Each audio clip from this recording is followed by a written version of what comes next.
ធ្មត់ដល់ត្រឹមណាជ័យជំនះក៏ដល់ត្រឹមនោះនេះគឺជាពាក្យផ្ដាំផ្ញើរបស់ចាស់ចាស់ដែលក្មេងៗគួរតែយកជាកតេពេលវេលាបន្តទៅមុខហើយខ្ញុំក៏បន្តរុករកអ្វី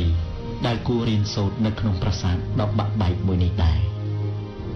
រឿងប្រាសាទបុរាណរលំបាក់បែកនោះវាមិនមែនជារឿងទី1នោះទេដូច្នេះខ្ញុំត្រូវតែមានសង្ឃឹម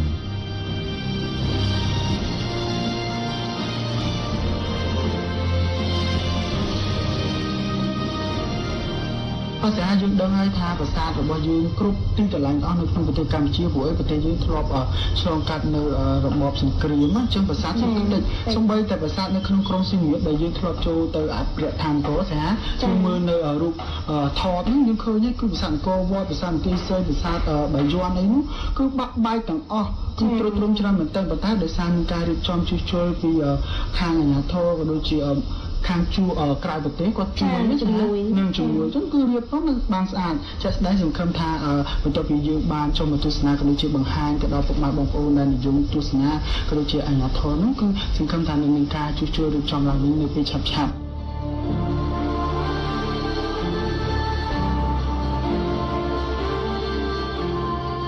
ខ្ញុំឈរសម្លឹងមើលប្រាសាទបន្ទាយស្រីដំដែកនេះទាំងទឹកចិត្តក្តុកក្តួល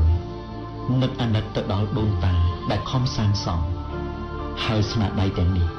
បានត្រូវរលំដួលដល់ដីដូច្នេះខ្ញុំសួរខ្លួនឯងថាតើអនាគតប្រាសាទមួយនេះអាចមានវាសនាងើបឈរឡើងវិញបានទេតើប្រាសាទបន្ទាយស្រីដំដែកនេះកសាងនៅសតវត្សទីប៉ុន្មានដែរ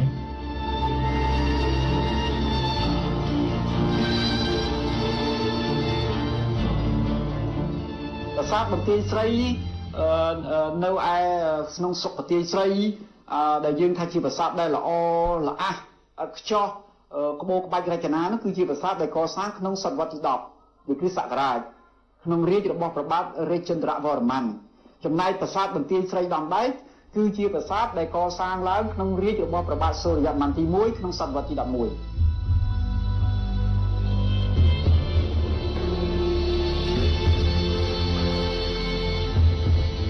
ប្រិយមិត្តជាទីរាប់អាន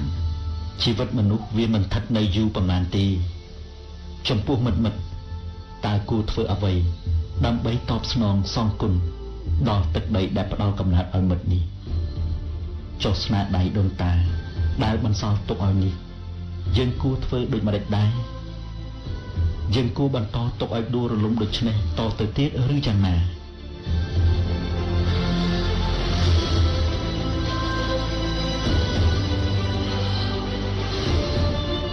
ពេលដែលបងឃើញព្រាមឃើញប្រាសាទបាក់បែកដូច្នេះថាតើបងមានចិត្តអស់សង្ឃឹមដែរអត់បងចិត្តអស់សង្ឃឹមចិត្តខ្លោចតាដែលឃើញប្រាសាទបាក់បែកអញ្ចឹងចំណោះប្រាសាទដែរចាចុះក្នុងនាមបងជាខ្មែរមួយរូបដែរនៅពេលដែលឃើញប្រាសាទរបស់យើងមានការបាក់បែកប្រសាទតើបងមានអ្វីដែលចង់ជួយថែរក្សាប្រាសាទយើងកុំឲ្យបាក់បែកជាងនេះថែមទៅទៀតទេមានតែជួយថែរក្សាបោសសម្អាតកាត់ឆ្ការព្រៃឲ្យស្អាតកុំឲ្យប្រាសាទនេះកាន់តែពុករីករាយទៅទៀតបាទចា៎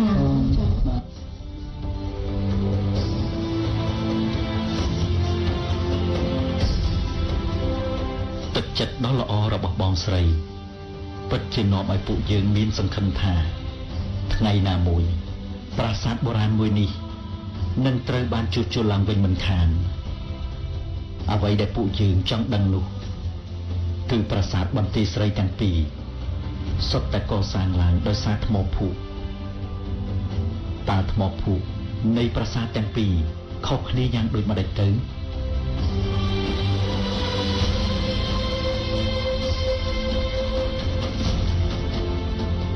ហើយជាប្រាសាទដែលធ្វើអំពីថ្មភក់ដូចគ្នាប៉ុន្តែបន្ទាយស្រី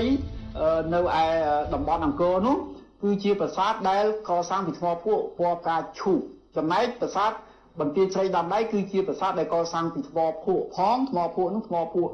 ពណ៌ប្រផេះហើយក៏កសាងពីថ្មបាយក្រៀមហើយនឹងមានអត់ខ្លះដែរ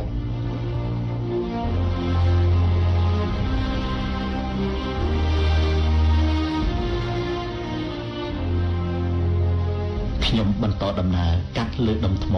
ដែលធ្លាក់រីបដល់ដីនេះ ទាំងទឹកចិត្តស្រងេះស្រងោចហើយនឹកគិតទៅដល់ម្ចាស់ប្រាសាទដែលខំសាងសង់ទុកជាកេរដំណែលមកនេះបើសិនជាលោកដឹងថា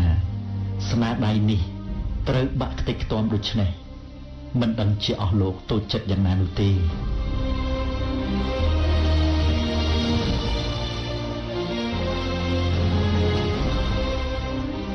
ចំពោះ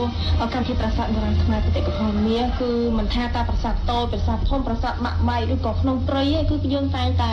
ធ្វើដំណើរទៅដល់ដើម្បីបង្ហាញជូនឲ្យកូនខ្មែរចំនួនក្រោយគឺគាត់បានស្គាល់នៅសម្បត្តិបេតិកភណ្ឌជាតិខ្មែររបស់យើងគិតមើលថានៅក្នុងព្រៃក៏មានប្រាសាទនៅទីកន្លែងណាក៏មានប្រាសាទដែរអញ្ចឹងយើងមិនអាចបោះបង់ប្រាសាទចោលបានទេព្រោះថាប្រាសាទគឺជាញាតិឈាមដូនតារបស់យើងលោកខំចំណាយកម្លាំងច្រើនណាបើគិតទៅការកសាងប្រាសាទមិនតិចជាងយ៉ាងតិចណាស់គឺ20ឆ្នាំឬក៏30ឆ្នាំដែរមកយើងទៅឲ្យចំណាយកម្លាំងមិនធម្មតាឡើយពីមួយចំនួនទៅមួយចំនួន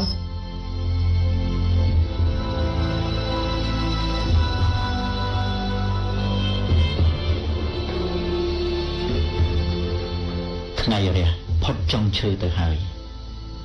សំឡេងសត្វសេកយំទម្លាក់សំឡេងពីលើចុងស្រឡៅរឹតតែធ្វើឲ្យទិដ្ឋភាពនាថ្ងៃរៀបលិចពីប្រាសាទបន្ទាយស្រីដំដែកនេះកាន់តែមានភាពស្រងេះស្រណោចឡើងពួកយើងស្ថិតនៅក្នុងស្ថានភាពស្ងប់ស្ងាត់ដើរតាមបងស្រីបង្ហាញពីអាថ៌កំបាំងនៅក្នុងប្រាសាទដ៏ទ្រុឌទ្រោមមួយនេះតើមានភស្តុតាងអ្វីដែលបញ្ជាក់ថាជាប្រាសាទឧទ្ទិសដល់ព្រះឥសូរនោះ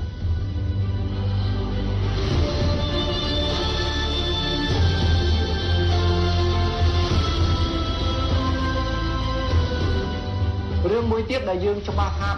ប្រាសាទនេះកសាងឡើងឧទ្ទិសដល់ព្រះឥសូរនោះដោយសារគេរកឃើញមានបំណែកនៃបដិមារបស់ទេពនៅនឹងប្រាសាទបន្ទាយស្រីដំដីហ្នឹងឯងបដិមានេះបាក់មកកណាត់ទៅបាក់មកកណាត់ជើងក្រោមមកកណាត់លើក៏ប៉ុន្តែយើងគិតថាចឹងរូបហ្នឹងអាចជារូបព្រះតំណាងឲ្យព្រះឥសូរពីព្រោះយើងរកឃើញបដិចម្លាក់គោដែលជាយានជំនិះរបស់ព្រះឥសូរ